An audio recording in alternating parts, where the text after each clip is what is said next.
അതായത് ചിരിക്കാണ് നിർവാഹമില്ല. കാരണം കേരള രാഷ്ട്രീയത്തിന്റെ ചരിത്രത്തിൽ ആദ്യമായിട്ടായിരിക്കും ഇത്തരത്തിൽ ഒരു വോട്ട് അഭ്യർത്ഥിച്ച് വീട്ടിലെത്തിയ സ്ത്രീയെ കയറി പിടിക്കാൻ ഒരു BJP പ്രവർത്തകർ ശ്രമിച്ചത്.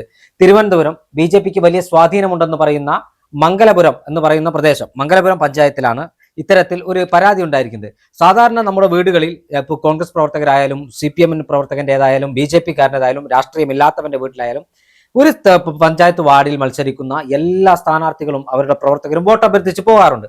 അവിടെ സ്ത്രീകളുണ്ടാകാം, കുട്ടികളുണ്ടാകാം, എല്ലാ തരത്തിലുള്ള ആളുകളുണ്ടാവും. വോട്ട് അഭ്യർത്ഥിച്ചു പോകുന്നു, അഭ്യർത്ഥന കത്ത് ആ വീടുകളിൽ നൽകുന്നു, ഞങ്ങൾ വോട്ട് ഈ പ്രവർത്തകൻ സ്ലിപ്പ് കൊടുക്കുന്നു, പറയാനുള്ള കാര്യങ്ങൾ പറയുന്നു, എന്നിട്ട് അവിടെ തിരിച്ചു വരുന്നു.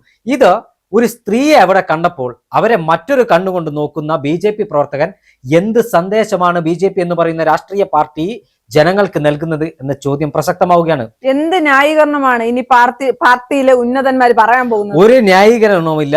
ഇത്തരത്തിലുള്ള ക്രിമിനലുകളെ, ബോൺ ക്രിമിനലുകളെയും കൊണ്ട് വീട്ടിലേക്ക് വോട്ട് ചോദിക്കാൻ വന്നാൽ ചാണകം മുക്കിയ ചൂല് കൊണ്ട് ഇവരുടെ മുഖത്തടിക്കാൻ കേരളത്തിലെ സ്ത്രീകൾ തയ്യാറാകണമെന്നാണ് പറയാനുള്ളത്.